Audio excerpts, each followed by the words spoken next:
Shout out goes out to our current channel members. If you were interested in picking up a channel membership for as little as $1.99 a month, head over to my channel profile and hit the join button to view all of the available perks. Thanks!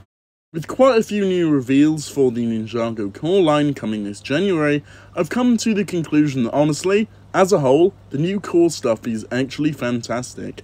Which sounds crazy at first, as if you've been watching the channel for a while, you would know that I slander core, honestly probably more than I should. But if I'm being serious, it feels as though the new sets are going to provide a serious redemption for core as a whole. I feel as if before we even get any further with this video, I just need to say that I do not by any means think that core has just suddenly turned amazing with this new wave. In fact, I think the new wave still has its fair share of issues, which I will be touching on in just a moment. But overall, I feel as though this new core wave, well, when comparing it to the original core wave, is just 10 times better. And it genuinely feels like the people at LEGO have kind of listened to the feedback that the first core wave got, and have kind of worked that into how they produced this new lineup of sets, and they've definitely done a good job of improving on its faults. And although it's still nowhere near perfect, I think that a lot of things have just been improved overall, and a lot of the sets are 10 times better and feel a lot more quality, if that makes any sense. For example here though, Kai's car and Cole's dragon are prime examples of pretty weird and bad Ninjago sets from the wave. Now, honestly, I just have to say that because that is how I do truly feel. I think that those two in particular feel very strange, and the same can be said for the Lloyd mech set. It's not necessarily bad, just a little bit strange. If I had to sum it up in one simple phrase, it's just like not that great, if you see what I mean, and it's just a bit weird. Again, I keep using that word, it's really the simplest way I can really put it, so it actually makes sense in the video. Those are some sets though that I'm not really the biggest fan of, and I think that they could have definitely used some more work.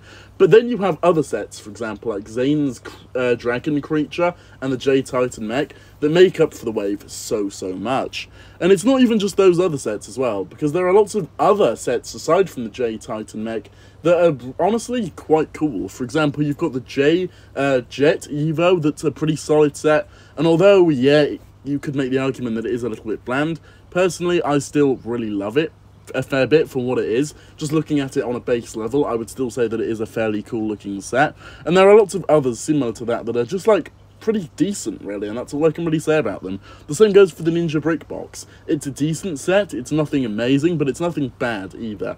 Which brings me on to my next point, and that's the fact that a lot of sets in this core wave are just safe options, really. None of them are really amazing, with a few exceptions, of course being the J mech and also the dragon creature. But for the most part, the others are either just like good, and they're in between being bad or great, if that makes sense. They're just kind of base level good, and that's about it. It feels like they're really playing it safe with some of these sets, and overall it makes for a very safe wave, if you know what I mean. They're not trying anything crazy for the most part. A lot of the sets are just kind of like rehashed versions of older sets we've already got, which I suppose is a good thing because that's what Ninjago Core is really all about. But yeah, I think that's basically the best way I can really describe it, personally. That's how I feel about the wave. I feel as though a lot of them are maybe boring in a way, but at the same time they are still quite cool, and a lot of them feel very safe. They're very safe options. None are great, none are bad, obviously, again, with some exceptions. I'm just looking at it more generally here, speaking about the entire wave as a whole, and so I think that's just about going to do it for this one here. Just wanted to sum up my thoughts on Ninjago Core, and how, in a way, a redemption has definitely just happened with this new upcoming January core wave, because I think there have been a lot of improvements, and it's only right I discuss those improvements in a video here today. With all of this being said, though, be sure to drop your own thoughts down below on this in the comments. I'd love to hear your own thoughts. If you enjoyed, leave a like on it, subscribe for more, and hit that notification bell so you can be the first to watch my new content whenever I do post it. And with all of this being said, I'll see you all soon for my next one. Goodbye.